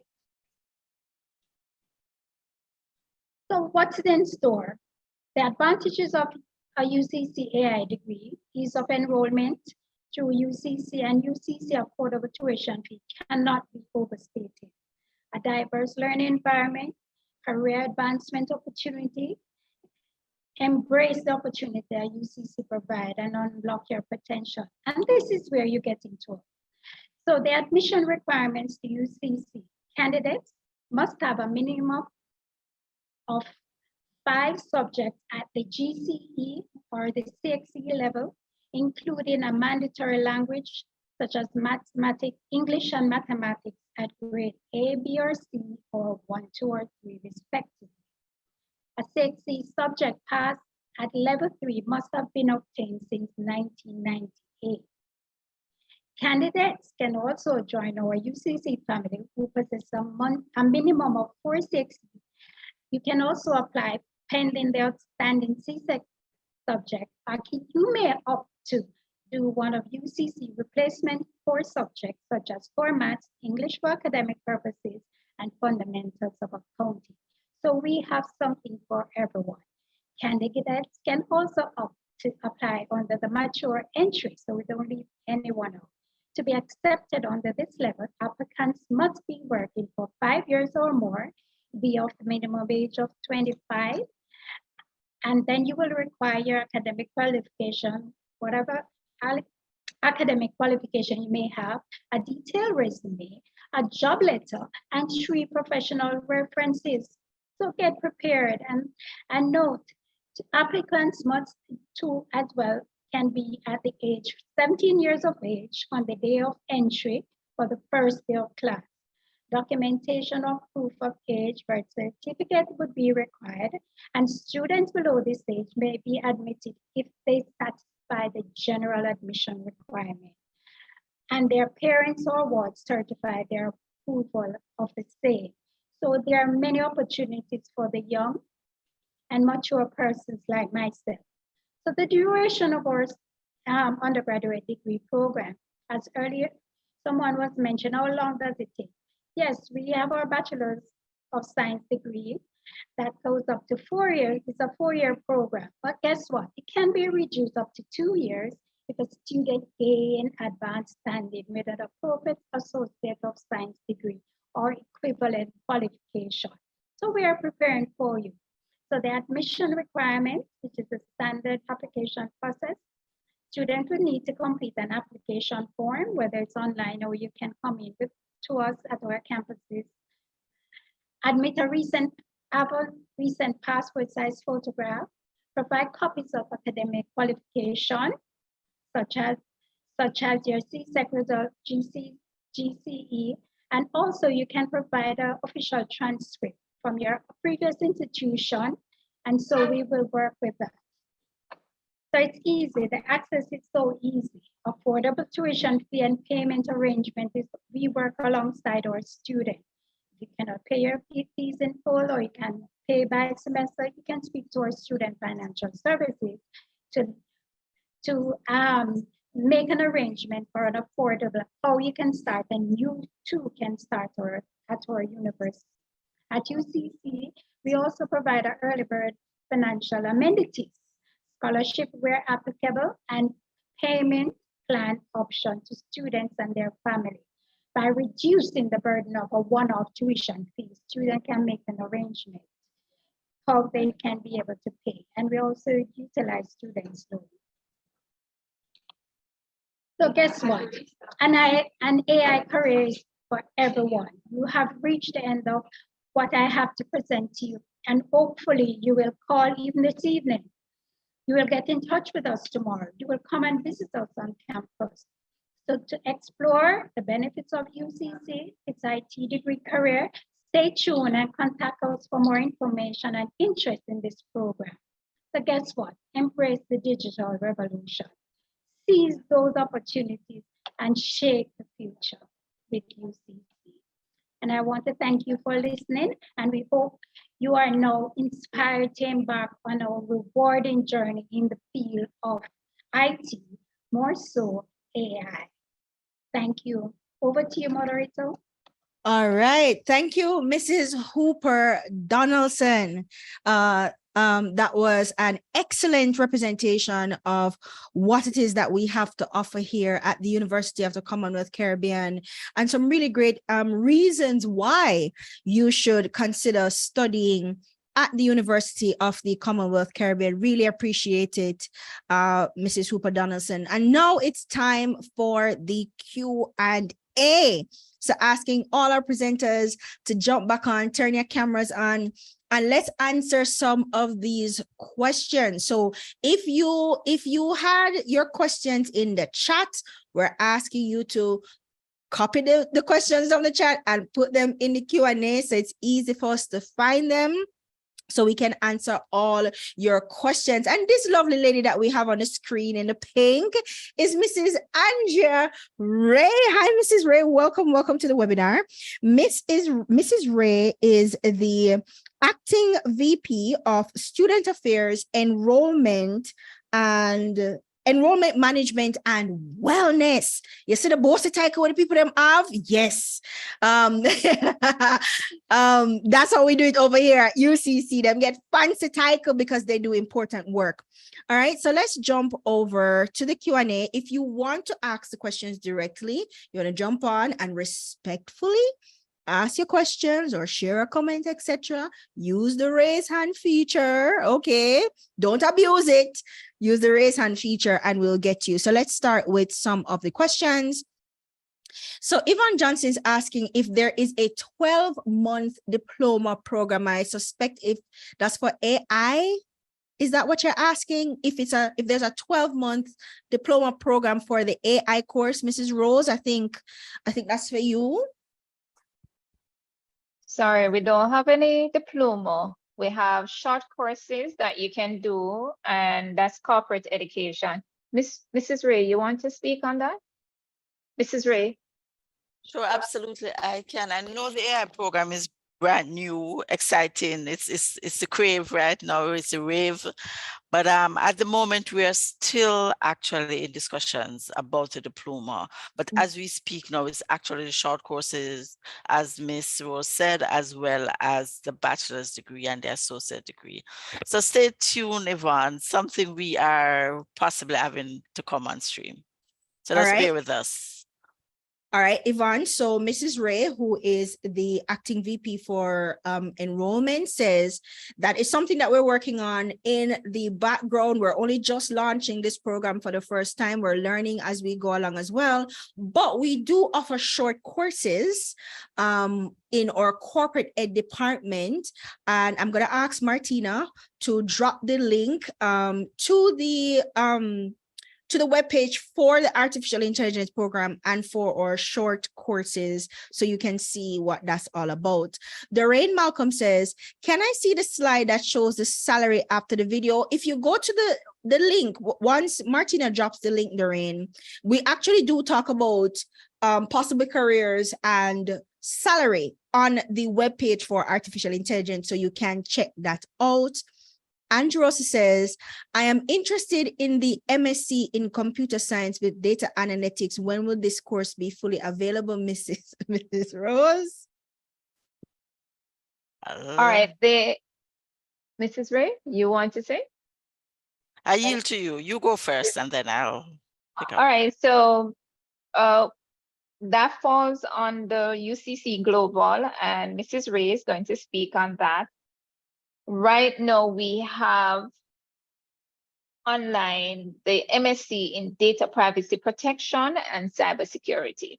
Mhm. So Mrs. Ray, I'd like you to speak on the UCC Global. I'm happy to speak on both. Well, the UCC Global, the one that Andrew indicates he's interested in, that is the MSc. I see that in Computer Science and Data Analytics. That program is upcoming. And that is offered, as Ms. Rose said, through UCC Global. But I just wanted to make a distinction. Ms. Rose mentioned about another program that we also offer, the Data Privacy Protection and Cybersecurity. And that is, we're expecting for that to start in fall based on subscription or spring of 2024. But I also wanted to make the point to Andrew that we have both of them are offered online. But they're offered in two different modalities, meaning it's synchronous. The data privacy protection is offered in a synchronous manner, meaning you have your live instructor, whereas the MSc in data analytics is offered in an asynchronous manner, meaning that is more self-paced and not live instructor. But we can definitely talk more about that. If you are absolutely interested in the MSc in data analytics, please just go to our website and fill out the information and someone will contact you, Andrew. We'll be happy to talk to you more about that. Mrs. Ray, don't go yet. But another I'm going question. nowhere. When you complete 2 of the 4 years from this program, do you get an associate's degree? As I did see that question from Joseph. Mhm, All right, so Joseph, here's what happened. After you, so if you can enroll either directly into the associates, and that's your 2-year program. So you can, go ahead and just say, okay, you know what, I am going to do my associates first. Let me take it in stages. And then that way you'll have completed and earned your associate degree after satisfying the 2 years. Or you can, and then after the 2 years, let me be more precise, you can go on for another 2 years for the bachelor's. Or you can go for the long haul, meaning you can just directly apply and commence the bachelor's program for the 4 years. But again, it's a matter of preference and what works better for you. But the short answer is yes, when you complete 2 of the 4 years, then that will be equivalent to your associate degree. And I'm assuming it's in the AI you're referring to as well, Joseph. Absolutely. Over to you, Ms. Rose. All right, so some person, they would enroll in the bachelor's program, and that is true. But there's a point where you would say, okay, my employer, I'm getting a promotion and my employer need an associate degree. So yes, you can do so, but you'll have to withdraw from the program and then do a readmission, reapply to the associate degree. So that option is available for students who, you apply for the bachelor's, but after you completed the requirement for 2 years degree, then you have to do the processing. So you, in that basis, you'll have to contact the department that you're enrolled in. All right, you guys heard that. Mrs. Ray and Mrs. Rose, this is for you again. I have a bachelor's. So what route would I take to get into this program? She already has a bachelor's. All right, so without even knowing what that bachelor's is in terms of the discipline, if you actually are now led and excited and passionate and say, hey, you know what, AI is the way things are going, let me jump on board sooner than later, you can absolutely pursue a bachelor's degree, because she wasn't very clear on when she said pursue, but yes, you can then now pursue a bachelor's degree in AI. What that would mean for you is that you will be able to get advanced standing exemptions from your previous bachelor's degree. The extent of that is something we can talk more about, but it would require for you to present to us an official transcript so we can do some assessments, some evaluation, and see what that would look like for you to now complete an AI degree. But it's all possible. And so if you're excited about that, we can definitely make it happen. All right.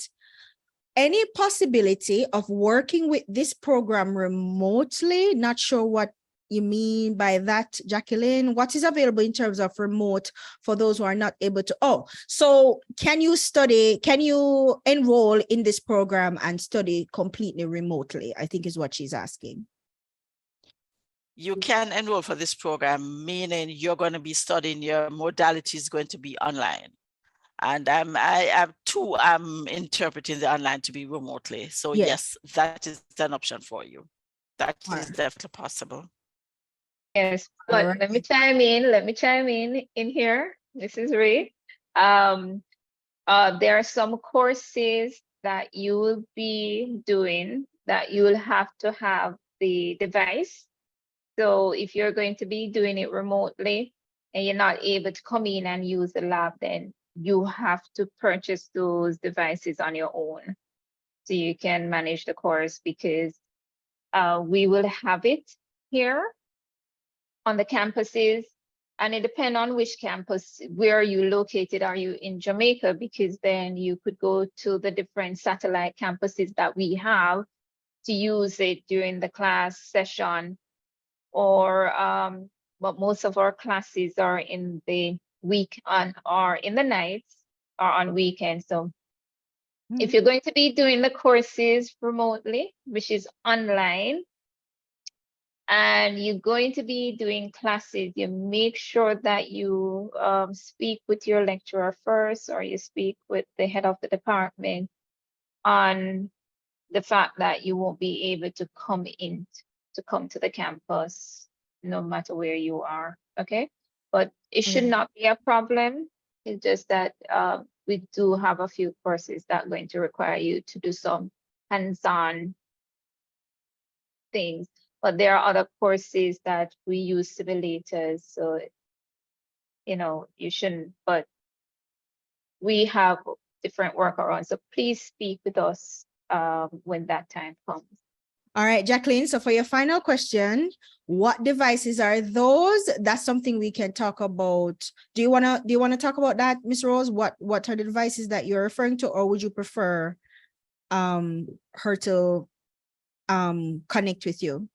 Right, so we have some of the ESRI devices, we have the Arduino kits, if you're doing any form of robotic courses.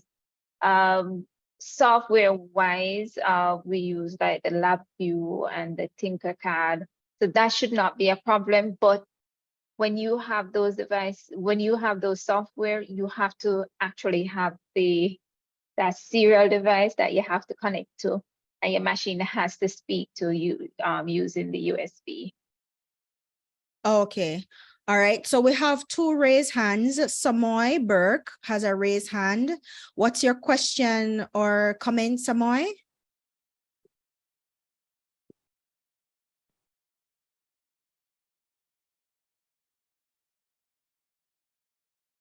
All right. We also have Andrew Russell who has a raised hand. Do you have a question or comment, Andrew?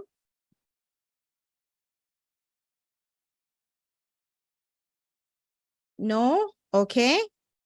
Any other questions, guys? For our presenter, for Matthew Stone, who has a wealth of knowledge about AI and careers in AI, or for Mr. Osborne, who talked about the different careers, etc. Any questions for them before we wrap up today? Nathaniel has his hand up. Go ahead, Nathaniel.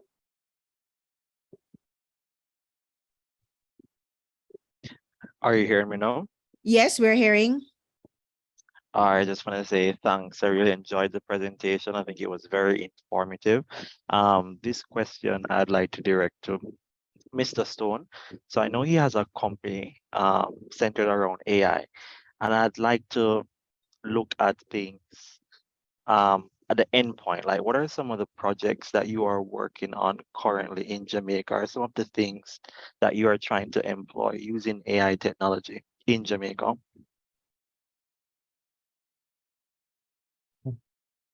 Yeah, thank you for asking that. So one project that we're currently working on right now, so we actually are developing a technology that we think can revolutionize the agricultural industry.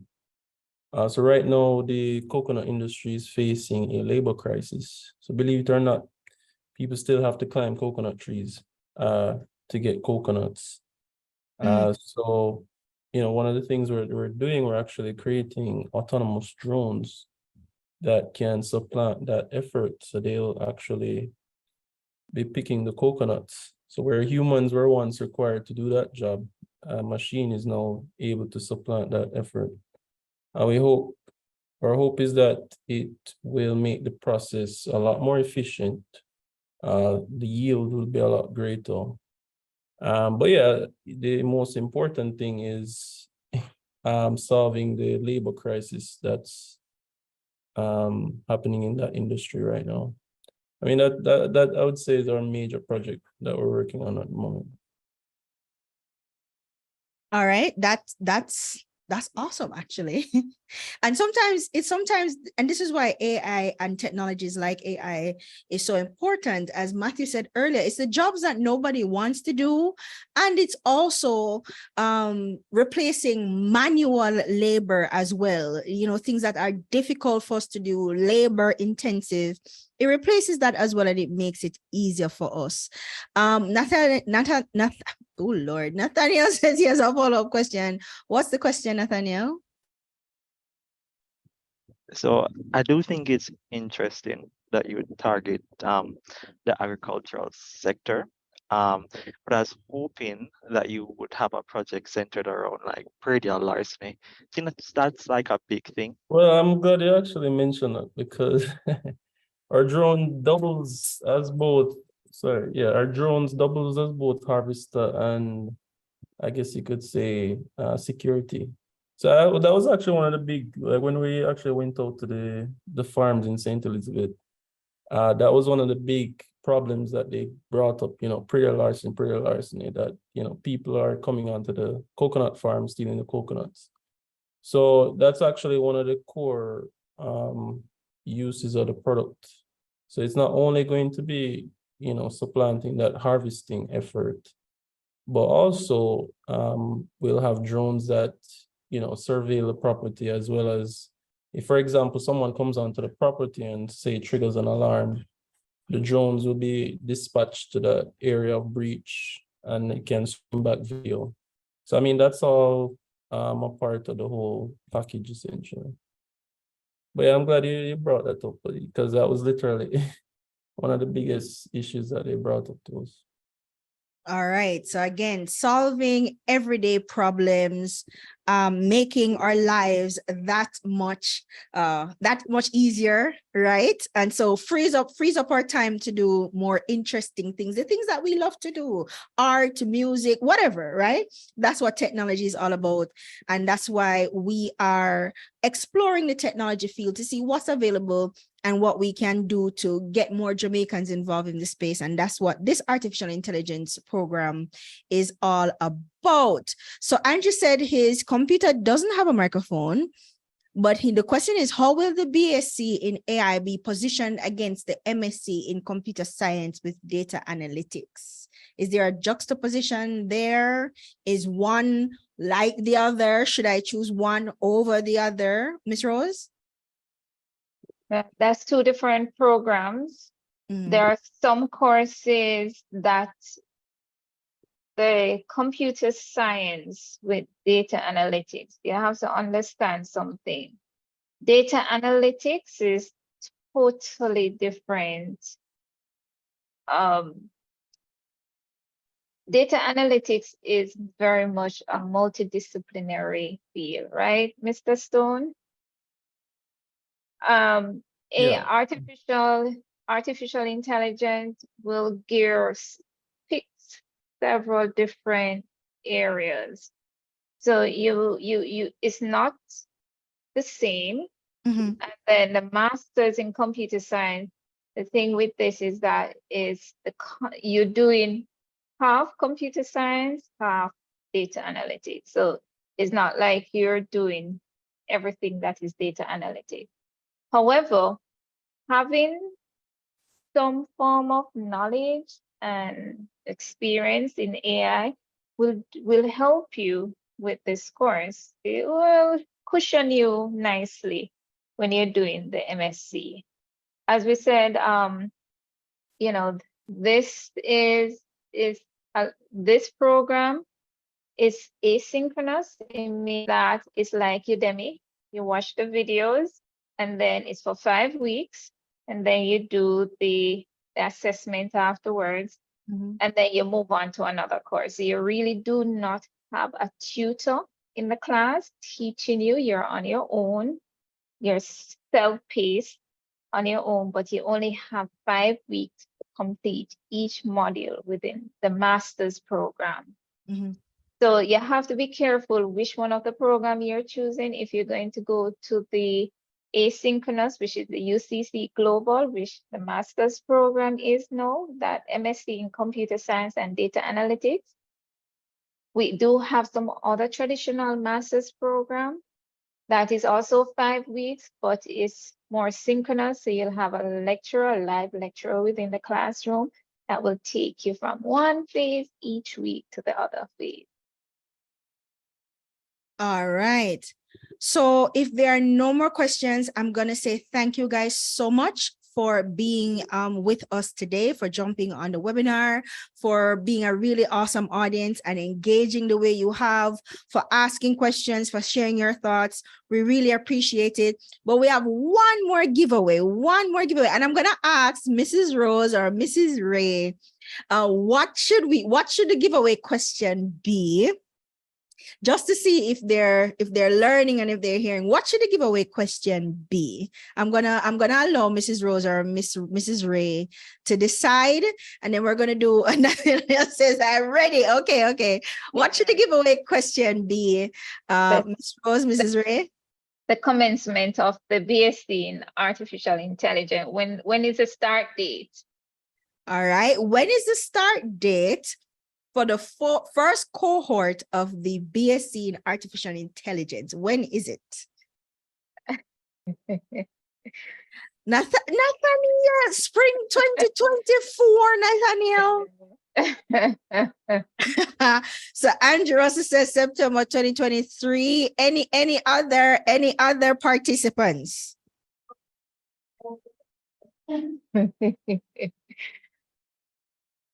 January 2024. Carlos said January 2024. All right. The answer is that the first correct answer is from Andrew, who says September 2023. No. That's not correct. No. Okay. So me run now too. Yes. Repeat the question, because this is a travesty. Nathaniel, answer it correctly. What is the question? What is the question again? Repeat the question. The commencement. The commencement date of the BSc in Artificial Intelligence. So it's January 2024. Yes, because we have to work with recruitment. So that's the reason why. We were supposed to start it in fall, this coming fall, but we kind of pushed it after having meeting with Mrs. Ray. Right. Okay. Yes, we have to raise more awareness for the program. And the debate is in full swing. And so we have to make sure we have the marketing and the awareness and make sure everybody is ready for the AI program. Yes. So Mrs. Ray says she's giving you more time to make up your mind, to register, to get your equipment and things together. So when we're ready for the road, we're and ready, all the devices here, Natalie, telling you about. Yes, So if you're thinking of remotely, make sure you're checking out and putting aside the funds to purchase these devices. And another thing I want to add to Kadia, please do start the process now. Even though it's July, Spring 24 is just around the corner. Trust me. So start the application process now. Can I try? Go to our website. Can I chime in? Sure, just let me finish this, right? Okay. You go to our website at ucc.edu.jm and absolutely start the application process. It's not too early. We need to get the show on the road if we're actually going to be starting in January. All right, so thanks right, then. everyone. Over to you. Yes, and registration for spring 2024 starts in November. Okay. All right. So So get yourselves ready. Their recruitment is now extending the registration period, and so the new start is in fall. Shame on me, is in fall. So Nathaniel, yes, you did win something. You did win something, Nathaniel. Martina will reach out to you for your information. Thank you guys so much for being here. Thank you for being an amazing audience. Thank you to all our presenters, Matthew Stone, Mr. Otis Osborne, Mrs. Natalie Rose, Eileen Hooper, Mrs. Eileen Hooper Donaldson, and Mrs. Andrea Ray. We appreciate you guys for being on the webinar and for sharing all this amazing information. We're gonna drop the link in the chat again to the program so you can learn more about it and how to apply, etc. If you want more information, more nitty-gritty details, you can schedule a call with one of our recruiting officers. That link is also on the page as well. And follow UCC on all our platforms. We're up on TikTok, we're up on Instagram, we're everywhere, okay? So follow UCC to see what are some of the other amazing programs that we have coming on actually this fall and in January next year. So you can get ready for those as well. And just for updates on what we're doing, there's always something happening at UCC, and for the most part it's open to you, the public, to join in those activities. So make sure you're following for that. Thank you guys so much. Thank you for participating, and we'll see you at the next webinar.